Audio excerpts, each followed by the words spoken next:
All right, I see the indicator. Good morning, everybody. My name is Cord Bucher.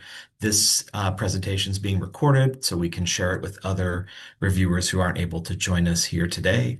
Thank you for making time this morning for this training, and we really appreciate you all being a part of this process.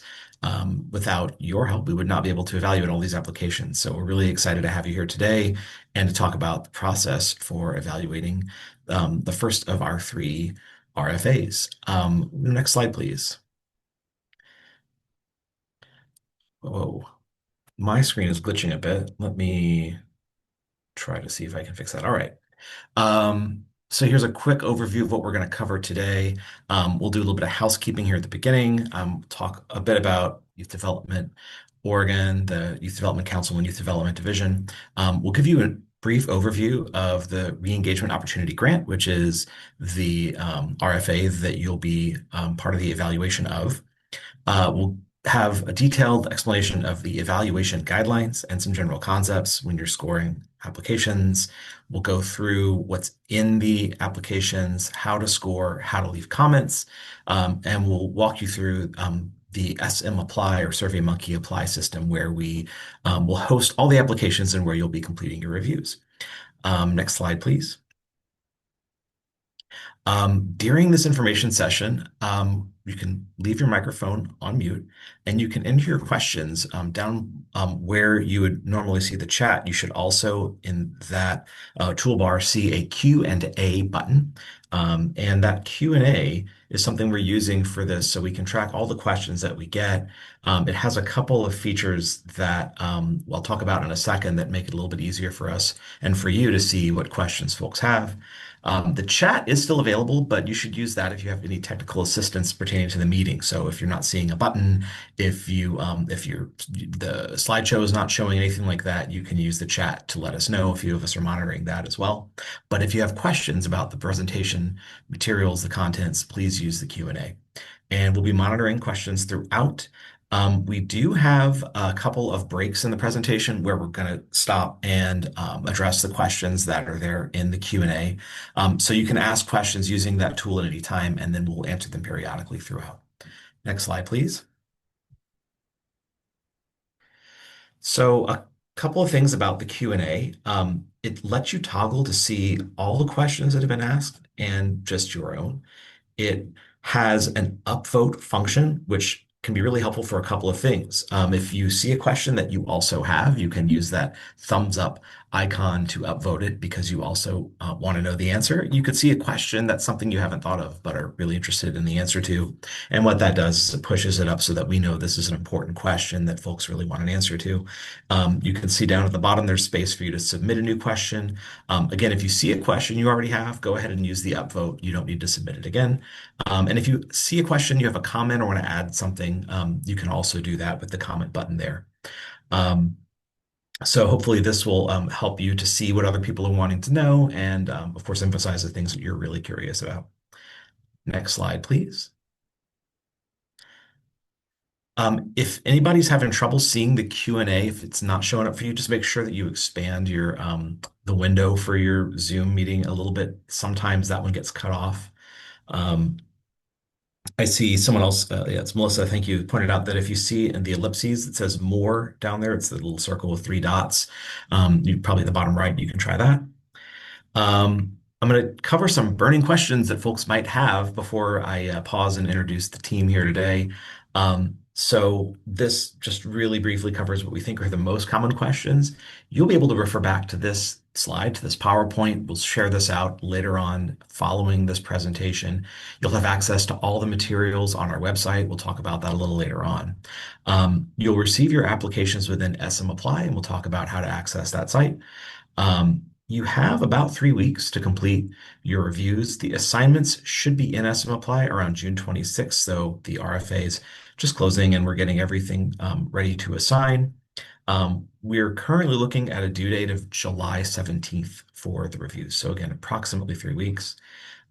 Each evaluator will probably receive somewhere between 8 and 12 applications. All evaluation is completed individually. Some of you who may have reviewed in the past with us might recall we did in previous RFAs have tabulation meetings where we brought together a group of reviewers who'd reviewed the same set of applications. We're doing it a bit differently this time, and so there will not be a tabulation meeting. All evaluation is completed individually. Um, your scores and comments are made available to applicants. Important thing to remember. We'll talk more about that in this presentation. And if you have questions during the evaluation process, there's two ways you can connect with us. We actually have a Q&A form that you'll have access to. We'll talk about that later on. And of course, you can contact the single point of contact with ODE Procurement, who we'll introduce in a moment, if you need to get a hold of a person. Um, Go ahead and go to the next slide, please. All right, so I am going to open it up to my colleagues here from YDO to introduce themselves really briefly. So again, I'm Cord Bucher, the Deputy Director, and I will ask our Director, Brian Detman, to start the intros. Thanks so much, Cord. Brian Detman, for the record, Director, Youth Development, Oregon. Representing the important work that our staff has done as a part of the division and our council, the Youth Development Council. I see maybe a couple of council folks, Sam Coe, for example, in the crowd. Just big thanks to everybody who's a part of this evaluation effort. We really deeply, deeply appreciate it. So thanks for everything. I will push it to Paul. Thanks, Brian, and again, thank you to everybody for attending this training conference and for receiving both Tanesia's and my emails to recruit you to come take part in this work. I am Associate Director here at YDO, that I oversee our youth grants process, and so I'll be behind the scenes in much of this, and appreciate Bill and Cord for getting this training put together. With that, I'll turn it over to Tanesia.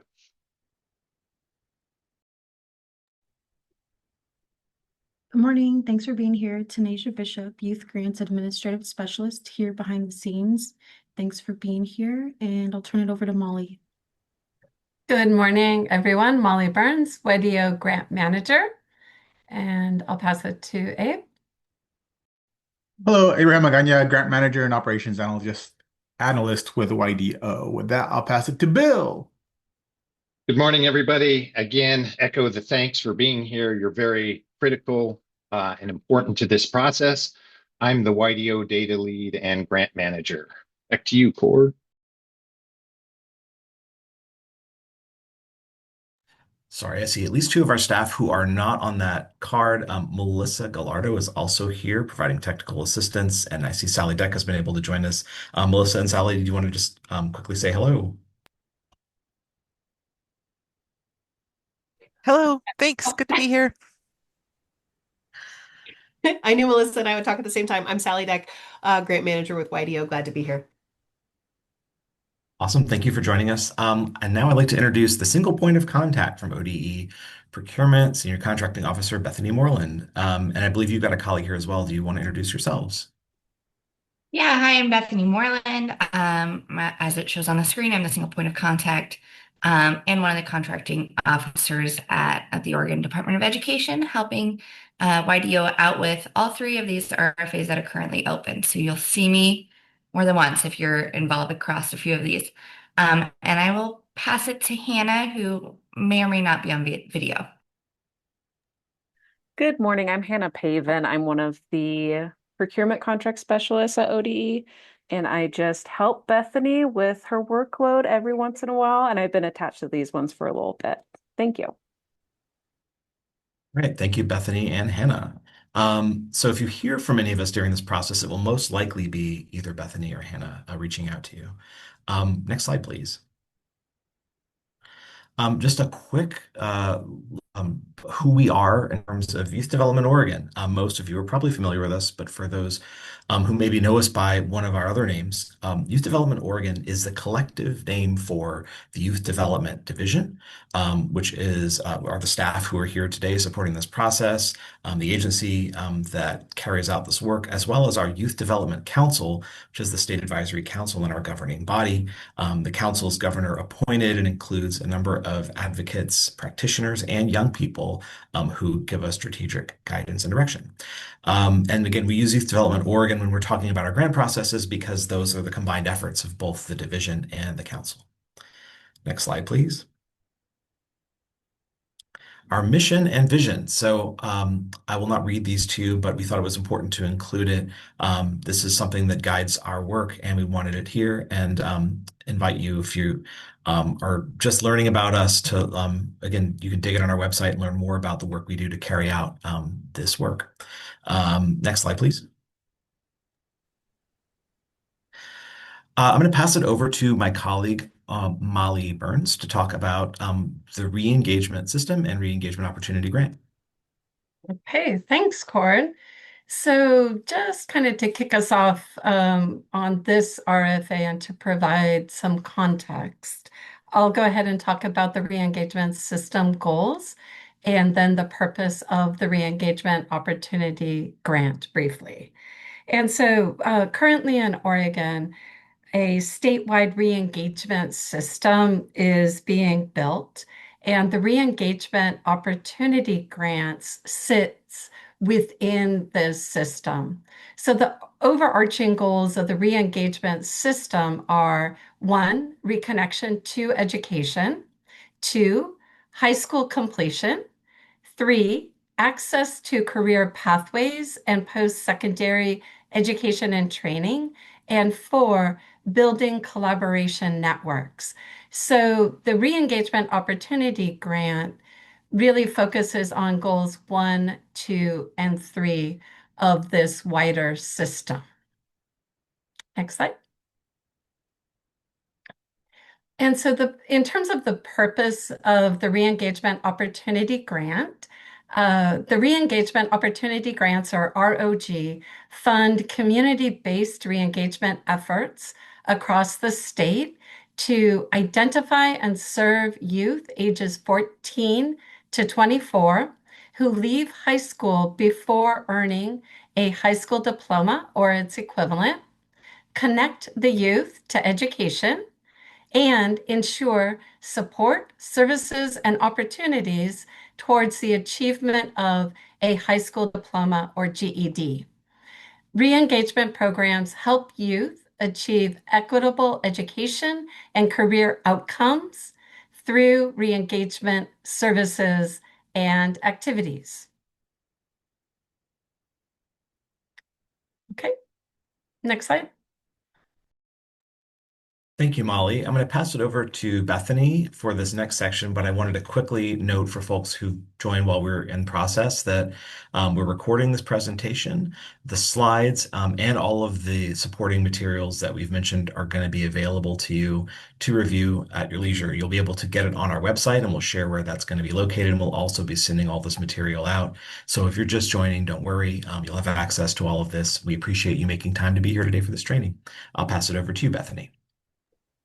Thank you, Cord. Okay, I'm going to talk briefly about conflict of interest. If you've participated in evaluations before, I would assume that you've filled out the conflict of interest form, which will apply in this case as well. So an important thing to note that the Oregon Government Ethics Law identifies and defines two types of conflicts of interest: actual and potential.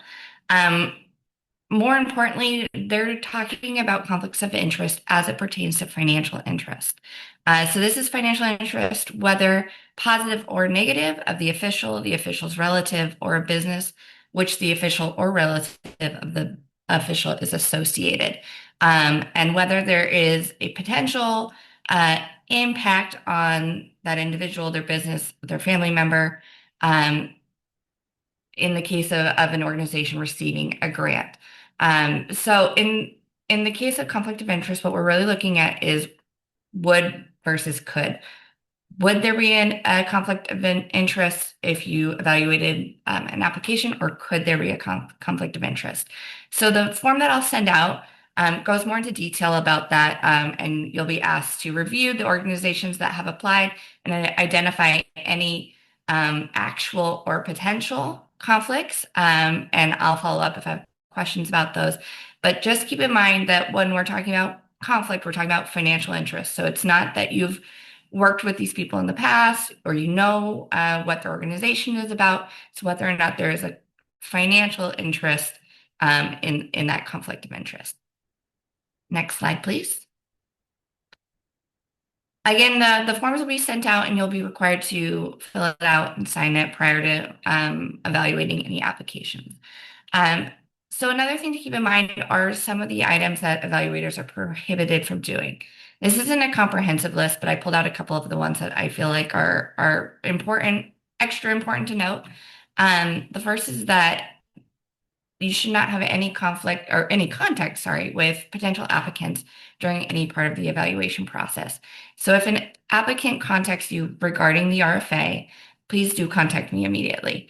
If you, like I said, I know that this is a small world and there is contact between organizations and whatnot. As long as it does not pertain to the RFA or the evaluation process, that's totally fine.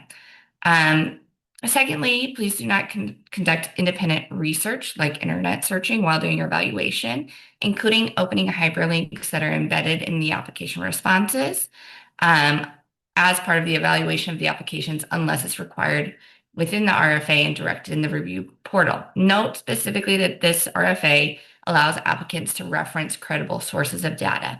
So if somebody is referencing a data source and it turns out to actually just be some webpage, please do not review that information or take it into consideration. Next slide, please. Do not use personal knowledge about the applicant. I know that this is a little bit difficult, but please do your best in setting aside any personal information that you have about the organization, the applicant, the work they do, etc., and review the application based on the information that they have put in their responses. And then the next one is contact any applicants or evaluator, stakeholders, media, any other person outside of specified OD and YDO staff directly involved in supporting the evaluation process to discuss the application or process during the evaluation period. Okay, next slide. All right, that's it for me. Thank you so much. Yeah, thanks, Bethany. I'm going to pause. We've got a couple of questions. The first question is scores and notes scores and notes will be visible, but I'm assuming not the reviewer's name. Is that correct? Bethany, do you want to address that first? Yeah, that's correct. Technically, anything related to the RFA process is public record. However, when scores and comments are requested, I anonymize them. So I will remove the evaluator names. Yeah, thanks, Bethany. I mean, I will note that in the event of a public records request, specifically requesting a list of the reviewers of applications, that would be a document we'd be compelled to release. So it is not it's not top secret, but we don't voluntarily include reviewers' names with anything that we share as part of our feedback process. And we do invite all applicants, whether funded or not, to reach out to us following the completion of the RFA process to get their scores, comments, and we can provide feedback, but we do not provide your name as part of that. Another question here, suppose an applicant provided a letter of support from an organization. We can't do a web search on that organization? That is correct. Please do not do any web searches. Got it. Thank you, Bethany. I believe now at this point, I'm going to pass the presentation over to Bill. Thank you, Bill Hansel. Now we're going to get into some of the general concepts regarding evaluation. There are three general concepts that are very important to keep in mind when evaluating applications, and we'll cover each of these concepts in greater detail. Next slide, please. The first step that's very important is that each evaluation item, which can also be considered the question, and there are 5 of them in the ROG application, are scored individually as a standalone item and not the application as a whole. That is, each item is scored as if it were the only item being evaluated, and each score is based on the response to that specific item. Information provided in other evaluation items, and that's important to note that those are the scored items, shall not be considered in determining a score for the response under consideration. Each item is scored independently, and the standalone evaluation items scored are summed to produce the application score. Next slide, please.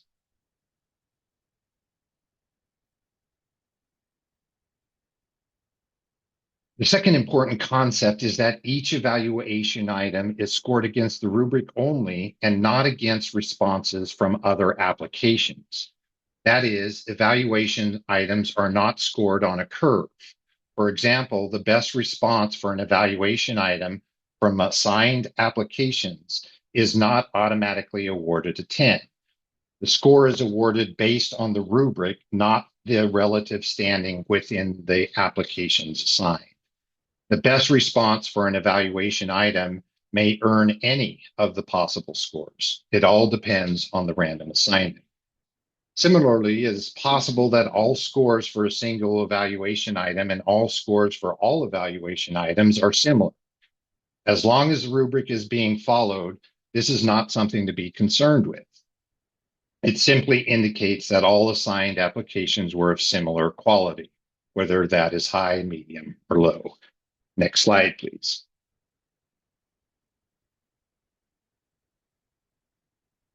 The final important concept is that the rubric and rubric guidance are just that, guides, and can be thought of as a compass rather than a GPS. They provide a direction rather than a direct route, and the route is less important than the destination. The rubric is intended to guide evaluators to the same destination. The exact route is up to the evaluator. You, as evaluator, must consider both objective and subjective information in the response and use the rubric to determine a score. That is because there is no one-size-fits-all perfect project. So there is a need for evaluators to evaluate the wide-ranging services and programs in these proposals within the context of the ROG goals, community, and organizations served. Now we'll pause for questions. Next slide, please. It looks like a question that's come in is, if an application provided links to data sources, are we to assume the data they reference is true and accurate and a reputable source since we cannot click the link? Bethany, I'm going to kick that back to you. Yeah. So the key here is that if the RFA requires something like an external source, then it is permissible. So what the RFA specifically says is that they can reference credible sources for the data, including YDD's website. There's a website actually linked in the RFA. And so my recommendation would be, if you come across where it appears that they are linking a data source, you can open it, and if it is clear that it is not a data source, then please close it and don't utilize that information in the evaluation. But because of the wording of the RFA, they are allowed to reference credible data sources. Hey, Bethany, can I ask a question just that might, for me, it might help as clarifying question. So if I understand correctly, reviewers or evaluators may follow the link where it's referencing a data source, but the goal would be to just verify that the data that they are citing is correct. And if it is anything but that data, then you would not want to use that, and you would just close it up. Is that accurate Yes, understanding? exactly. Because obviously the evaluation questions have a word limit. It is meant to provide everybody the same amount of space to respond to the question. You're obviously evaluating quality and comprehensiveness of those responses across all applications. So the point of this specific limitation, if you will, is to prevent somebody from utilizing an external source to enhance their response in their application. So in this context, it's just meant to, if they're citing data to show that they are not inventing the data, that it does exist, and that be that. So if it appears to be anything else Other than that, then ignore it, close it, and don't include that in your consideration of the response. Okay, thank you, Bethany. That's the only other question we have right now. So, Bill, I'll pass it back to you to continue.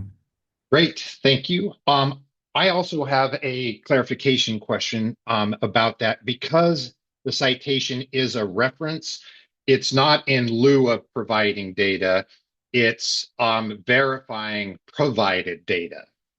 Would that be correct? I would have to look at the actual wording in the RFA, which I don't have to look right in front of me, but I believe the specific wording says that they may reference data. So I don't know that it explicitly says one way or the other. I don't know, Cord, if you have, or Paul, if either of you have anything to add there. I do not. All Nor do right, I. well, I will, oh, sorry, Paul. I was just saying I don't have anything to add. I think, Bethany, you addressed that piece. And I guess maybe the piece that I would add is if you run into something that you have a specific question, that's where Bethany can be of support behind the scenes. So if you're reading something, you're like, this seems like I have a question on, feel free to email Bethany, and then our team working behind the scenes will support to address that question through Bethany. Thank you. Next, we will quickly move through the ROG evaluation items. As we do, and when evaluating items, please note that the evaluation items refer to the project being proposed. That each question has word limits. An applicant is unable to submit a response if it is over the word limit. So evaluators do not have to do a word count.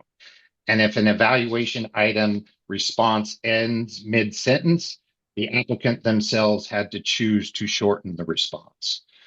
And finally, each evaluation item has a different point total ranging from 10 to 30 points.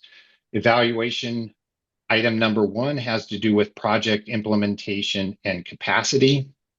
Next slide, please. Evaluation item number 2, project youth population in service area. Next slide, please.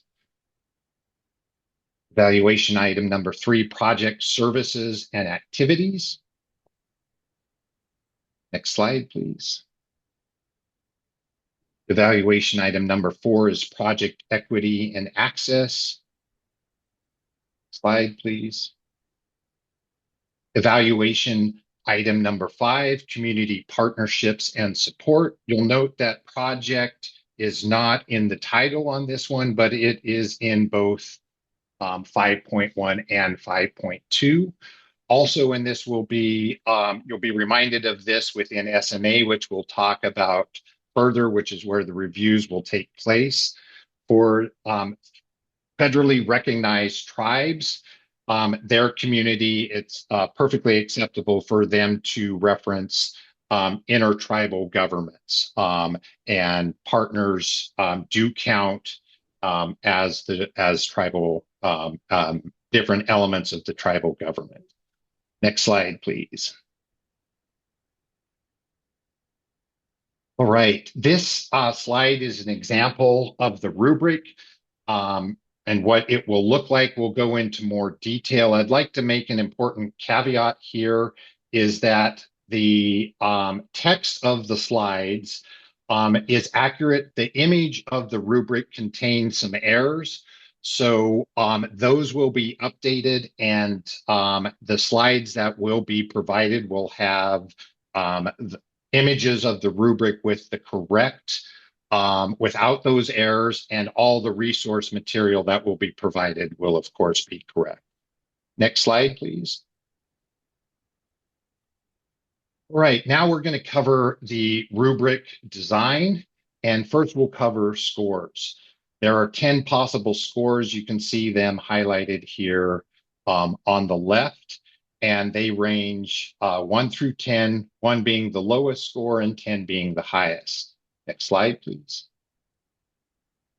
Next, we have categories. The 10 possible scores are divided into 5 equal categories. They are exemplary, which are scores 9 and 10, very good, which are scores 8 and 7, good, which are scores 6 and 5, fair, which are scores 4 and 3, and inadequate, which are scores 2 and 1. Next slide, please. Further, the 5 equal categories are divided into 3 subcategories: complete, mostly complete, and incomplete. You can see that those are included in parentheses next to the category example. And complete includes exemplary and very good. Mostly complete includes good. And incomplete is fair and inadequate. Next slide, please. The following slides will provide an example of how to use the rubric to determine a score. Step 1 is to review and familiarize yourself with the re-engagement opportunity grant purpose and goals, which is found in the RFA, and applicant background information, executive summary, organization description, and community description. These are unscored items that the applicant filled out, and you can refer to those as often as is helpful. We also recommend evaluating one application at a time, and this is due to the way that SMA works. It has a really neat split screen option, and we'll go into that in greater detail later. Next slide, please.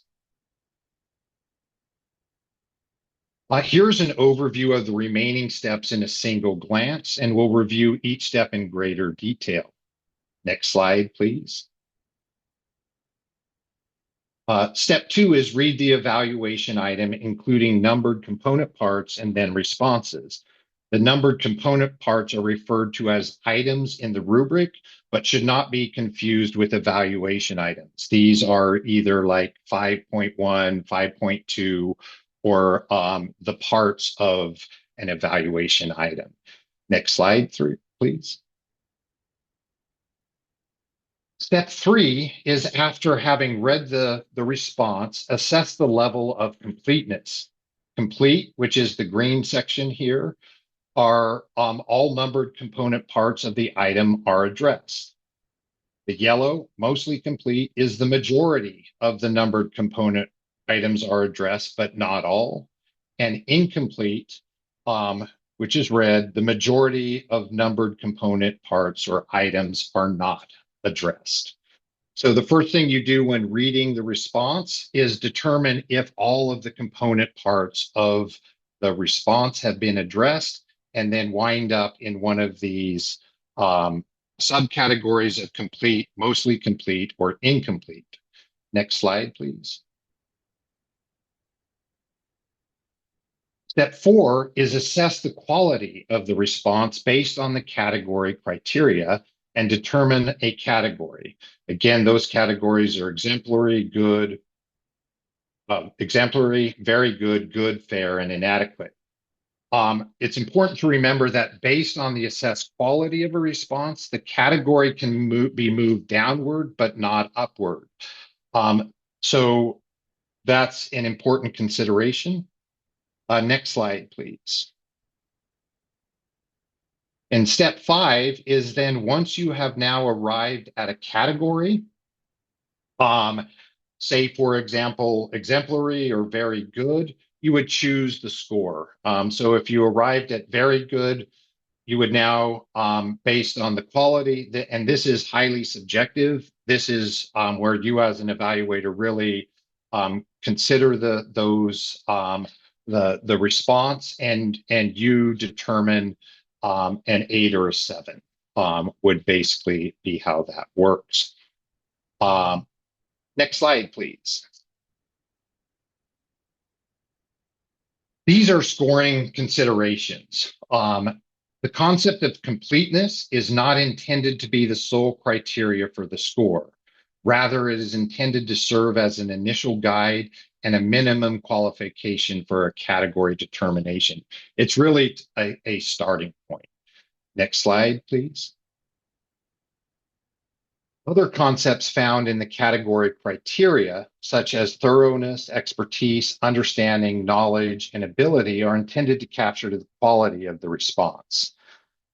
Concepts are defined in the criteria definition sections of the rubric guidance, and there'll be a slide later on. You'll have additional resources that will be provided to you, and those definitions are defined further. Next slide, please. Both the quality and completeness of the response are critical to consider in determining a score. If a response is not complete, the highest score it can receive is a 6, but just because it is complete does not automatically mean a score of 7 or more. For example, if all number items are addressed, but the responses are one-word responses, such as yes, no, maybe, etc., the item does not automatically receive a minimum score of a 7 because it is complete. Conversely, if a response is not complete, but the number of items that are addressed are outstanding, the highest score it can receive is a 6. Next slide, please. Evaluator comments. The evaluator comments are required. We recommend that evaluators leave a comment immediately after a score is determined so that the reasoning is still fresh in the mind. For scores 9 through 10, no detailed comment is required. Great, A+, or good job are all fine. An evaluator comment guide has been developed to provide examples of comments that align with the rubric score category criteria. Evaluators may use the rubric-based comment examples in whole, in part, or as a starting point. An important note here is that this will look like basically a Word document. You're able to copy and paste from that. But it's really important to please ensure that comments align with the score category. For example, if the numeric score category is good, score 5 or a 6, do not use a comment example from the score category exemplary, which is 9 or 10. Next slide, please. Evaluator comments are highly valued by applicants and serve as the primary means for the applicant to improve future grant applications. Please keep in mind that comments will be made available to applicants and are subject to public records requests. Comments should pass the newspaper test, align with the score category criteria, be constructive and instructive. When leaving comments, please consider information that will be helpful to the applicant. What parts of the response were strong or impressive? What was missing from the response? What questions did the response generate for you? How could the response be clearer, stronger, or more complete? I've seen some questions roll in. Next slide, please. So we'll spend some time now answering those questions. Cord? All right, let me unmute myself. We've got a couple of questions. One of them I think maybe came in a little while ago. This is how much money are the ROG awards for? Is it for a single or multi-year grant? The process seems very rigid and structured, so I'm assuming the funds are significant. I will actually pass this to Paul, who knows this probably better than I do. Do you have any quick response on the grant parameters? Yeah, thanks, Gord. So to kind of break that question down in a couple pieces, the ROG awards can range anywhere from $100,000 to $300,000 in terms of the amount that an applicant is requesting. And so one of the things that we, after the last RFA process, decided to do was to really take a deep dive into our evaluation process. And so we have updated it to try to be a little bit more just clear in the sense of what the expectations are for evaluators and provide some greater feedback within that option. So there's been a couple things that have been updated within that context. Did that help answer that question, Cord? It did, and I mean, I think that maybe overarching thing is that this is a very structured process, and we try to provide a lot of detail in both, guiding our applicants and evaluators, and that's so that we can just maximize the fairness and transparency of the process. And actually, Cord, Go I'd ahead, add one Paul. other thing to tie it back Yeah. to something you said earlier, Mhm. is part of the biggest shifts that we've had in terms of the evaluation process is we are no longer using the tabulation meetings we've used in the past. So we wanted to make sure that we provided as much clear detail for individual reviewers, evaluators as we go through the process. And so that's part of the reason why we've also updated the process if you've joined us in the past. Yeah, thank you, The Paul. other part of Sam's question is that they are biennial awards. So it's the total amount is for 2 years, not for a single year. Correct. Thanks. I had missed that part in that. So thank you, Bill. Yeah, thanks, Bill. One other question, and it looks like the question got answered, but I'll just read it out. So if a response was complete but poorly written and argued, we could score it lower. And Bill, if you have anything to add there, you may. I mean, that's exactly right. So the completeness of the answer is really meant to be a guide to land you in one of the three subcategories, and then from there, really the quality is the determining factor of which specific category it is, and then within that category, what score you arrive at. And so one way to think of it is that the first determination of the subcategory, which involves completeness, is relatively, as using Sam's words, rigid because it's objective, right? So it should be a fairly straightforward. Did they address the component parts of the evaluation item? And if so, they're here or there.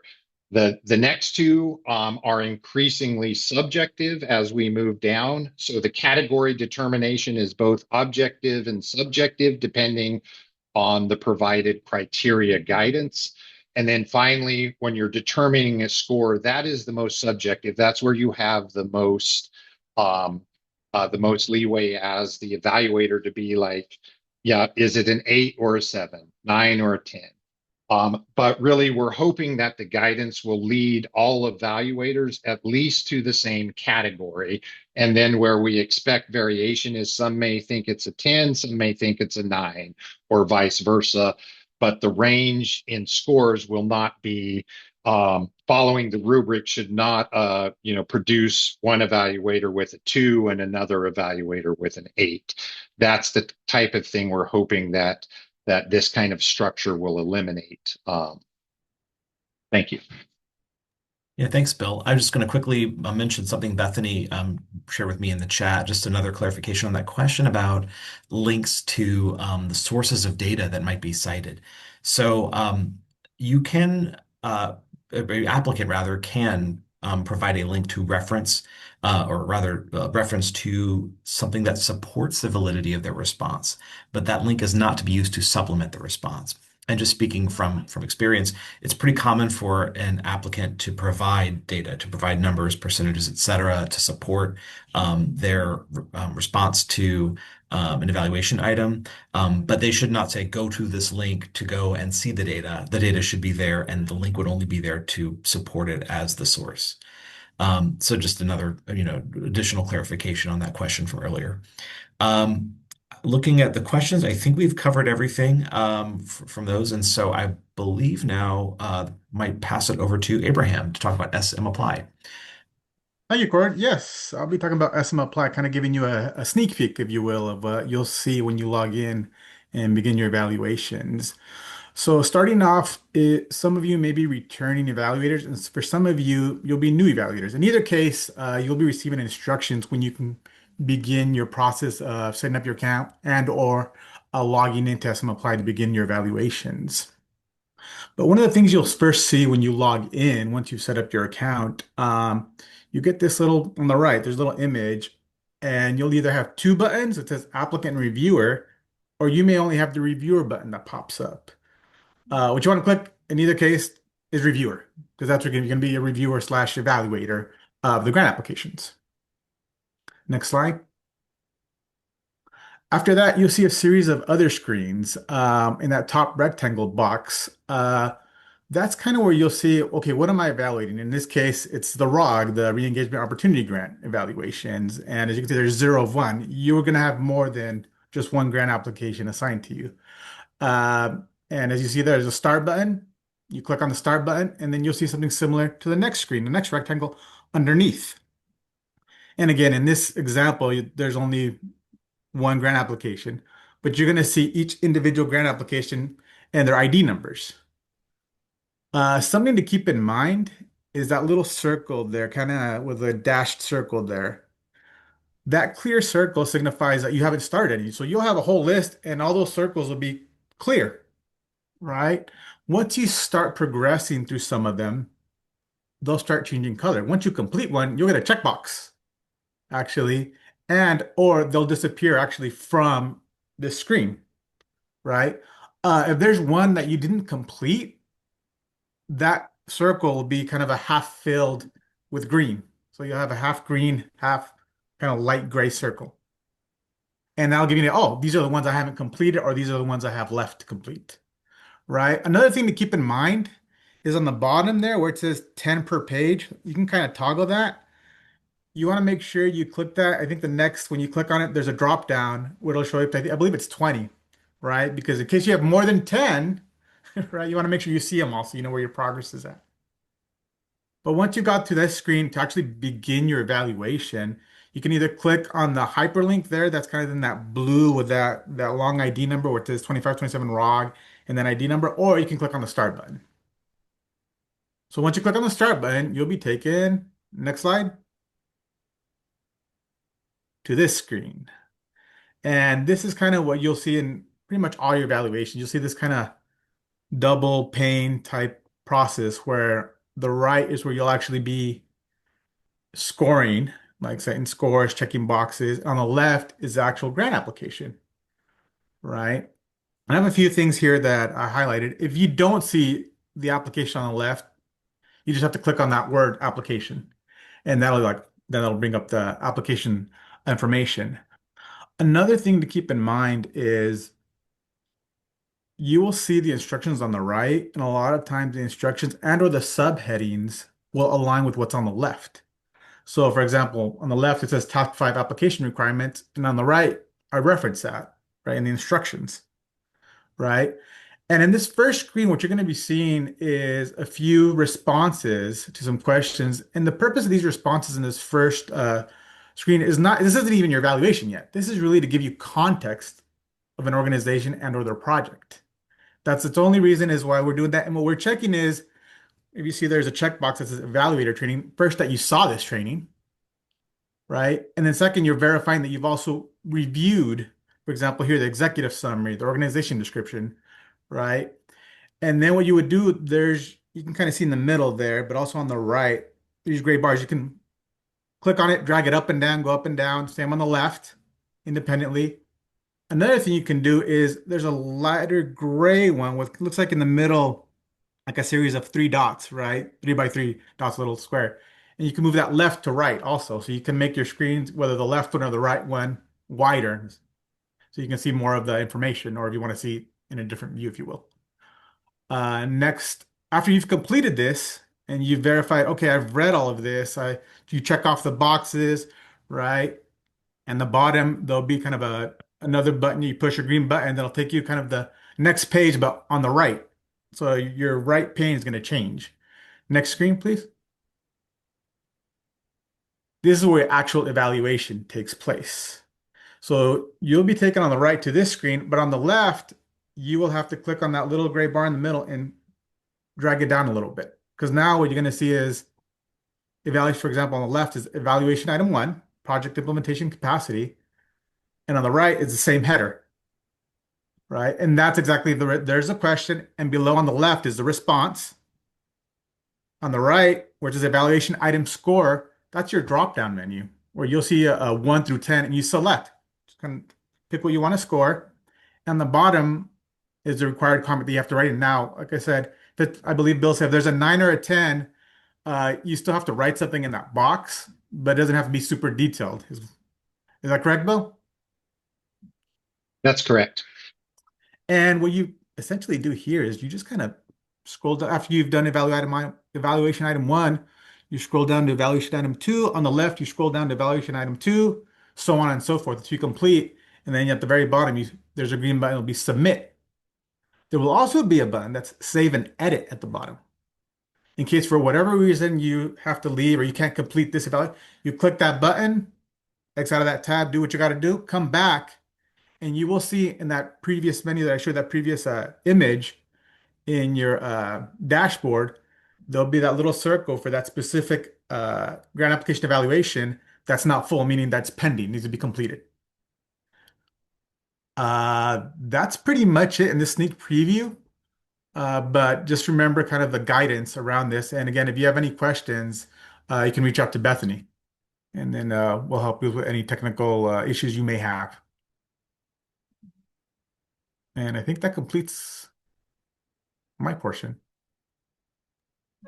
Yeah, thank you, Abe. So I meant to put a questions slide here before I talk about how you can submit questions. We've got a form you'll be able to use throughout the process, but I wanted to respond to a question that we got in the chat, and also I'm going to kick it over to Paul for a second to address a couple of things. The question we got was, what sort of formatting tools will applicants have access to? For example, will they be able to use bullet points, bold, italics, and line breaks to help organize their responses? I believe it's a plain text editor, so I don't think that there will be formatting available, at least in my experience. Abe, is that still correct? You are correct. Yeah, so that it does somewhat limit them, in that regard, but also, I think we've had applicants who found ways to kind of create bullets, kind of manually, but there's not like an HTML editor or anything like that. And then I wanted to ask Paul just quickly to jump back in. I thought I'd ask him to talk a little bit about just like application assignment, how that's going to look in SM Apply. We also have an emergency evaluator pool. I wanted to talk about that really briefly. So Paul, do you want to jump in for a moment? Absolutely. Thanks, Cord. As you're seeing, this is our first of the 3 evaluator trainings. So this is a piece that behind the scenes, Cord and I and Bethany have realized was not in the slide deck. So I apologize for that. So some context around evaluator assignment. If you're attending today, that does meet the requirement of an evaluator for any of the 3 RFAs. There will be these presentations for each of the other 2 upcoming RFA evaluation processes. We would encourage you to go back and kind of look through, because Bill will spend a little bit more time on the specifics of the RFAs, as well as the RFA lead writer, like Molly did, talking about the goals of that specific RFA. Currently, and Taneja has been reaching out to the re-engagement opportunity grant evaluators. You were assigned based off of the availability you provided in your registration to be an evaluator, and then we randomly assigned from there. So Taneja behind the scenes with me has been working to make sure that that evaluator pool is set up for random assignment that'll occur after or just before the June 26th. When we assign it in SM Apply. So once we have gone through what's called the MQ, or the minimum qualifications, actually Bethany does all of that process, we will randomly assign into it, as Bill and Abe have indicated earlier, to that evaluator pool which you've been assigned for. If you're still waiting for an evaluator pool assignment, that is to come. The job and work readiness should be coming out here in the next day or so from Taneja, and then the community investment will be either later this week or early next week. So you'll know what that assignment is moving forward within that. If you are assigned to that RFA evaluation pool, that's where I'm going to turn it over to Bethany to talk about how you're going to receive your conflict of interest form, which again, and I know Bethany covered this earlier, as we cannot assign or release your applications for evaluation until that is submitted. So to give yourself maximum time as an evaluator to do that process, please get that form turned back as soon as you can for us to process that. So Bethany, I'm going to turn it back over to you, and then Cord will bounce back for all your questions. We're sharing a lot of information with no slides, so promise this will be added in the next one. Okay, as Paul mentioned, I will be handling the conflict of interest forms. So you will get an email from me today, tomorrow, and in the very near future with a Word document that I need you to read through and fill out and sign. the first thing I want to note is that the title of the Word document right now starts with first name, last name. So please save the document as and insert your first name and last name in there for me. That helps me track things much more efficiently. The first page or two is dedicated to the conflict of interest information that the state needs you to be aware of and know that you're agreeing to. Followed by then a list of the applicants that we've received applications for. That is those that have submitted applications but not yet gone through the minimum qualifications check. So it is possible that a few of those applicants may not make it to the evaluation portion, but we're just going to start with that list of everyone who has successfully submitted an application. Then on the final page, there are a couple things you need to do. The first thing is there is I hereby certify that I have read and understand, etc. There's a checkbox there. Very often people miss that and don't check that box. So please be aware that you need to check that. Otherwise, I'll have to follow back up with you. And then the second portion is a select one of three options. So an actual conflict of interest exists, potential, or no conflict of interest. If you have an actual conflict of interest, it asks you to provide a brief explanation and do indicate what organization you have a conflict of interest with, because we can assign you other applications and just make sure that that one doesn't end up on your assignment list.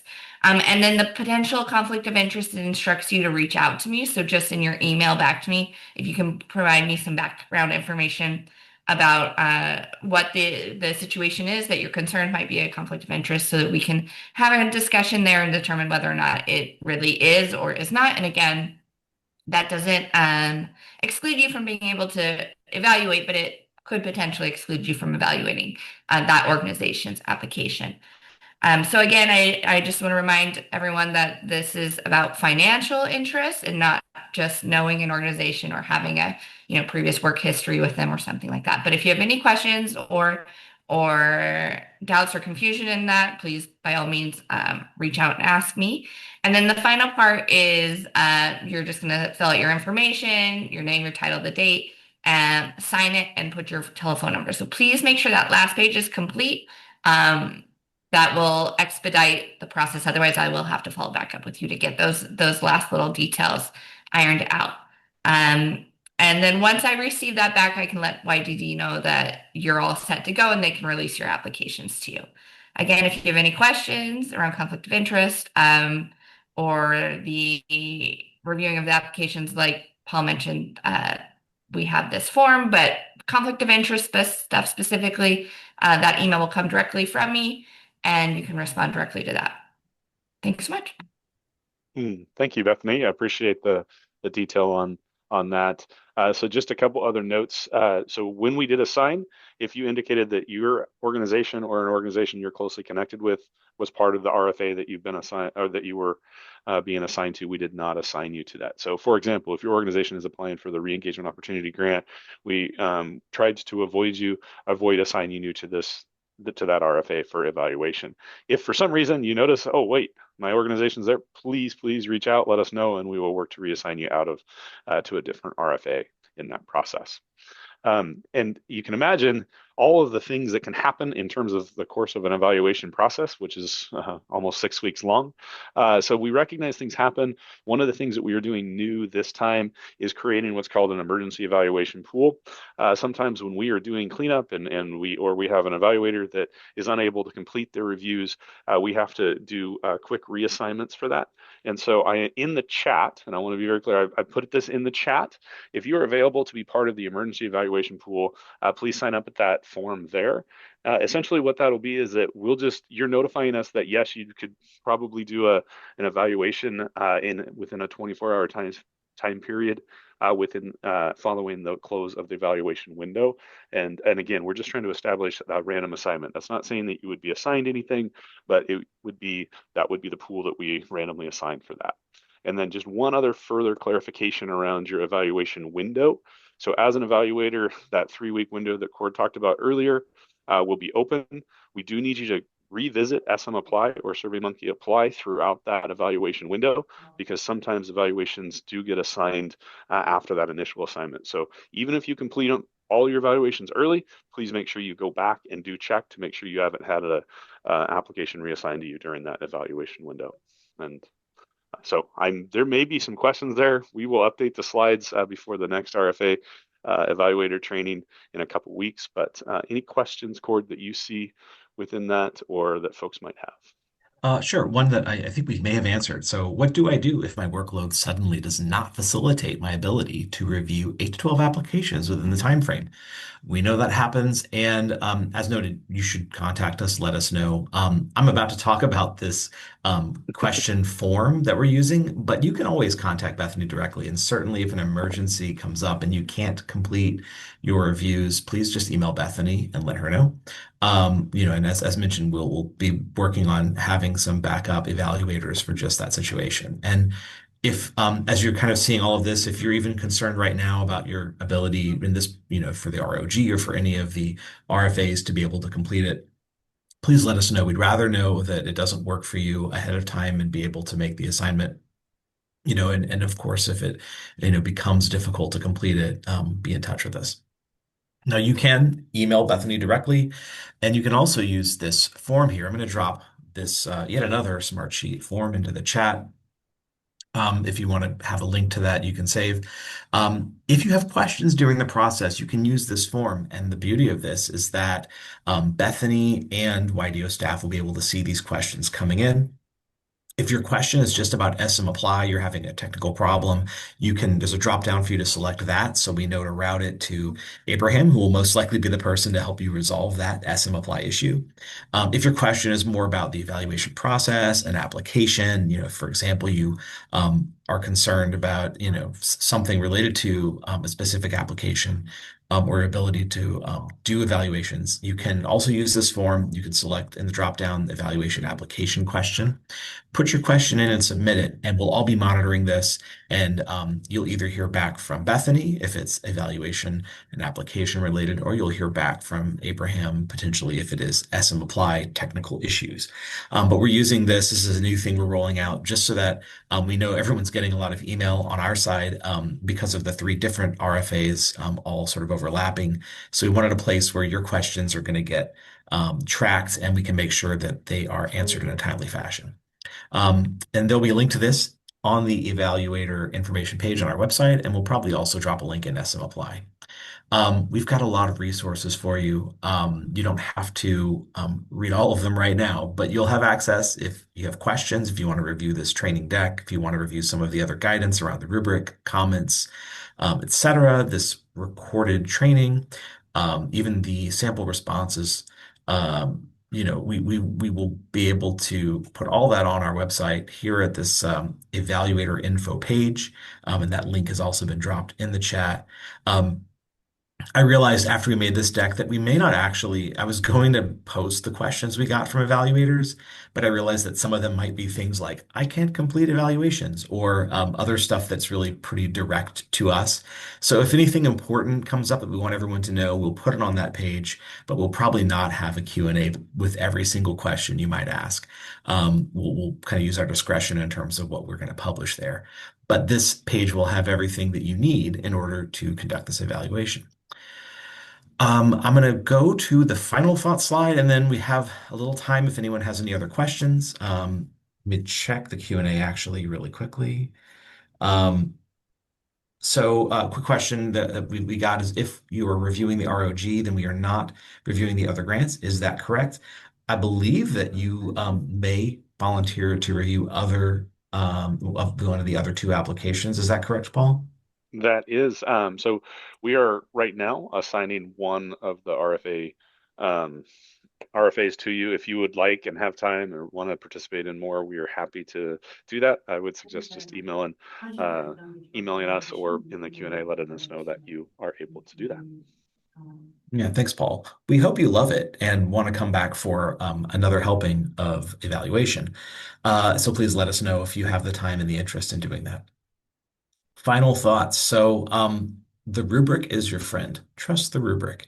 The rubric is really a critical piece for us being able to justify the scores that you provide.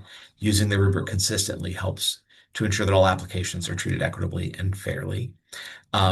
Again, they'll have lots of guidance on the rubric if you are really working to understand that. We'll have that resource for you. And if you have questions, you can use the questions form. If you need to contact a person, please reach out directly to Bethany Moreland at bethany.moreland@ode.oregon.gov. And then I believe the final slide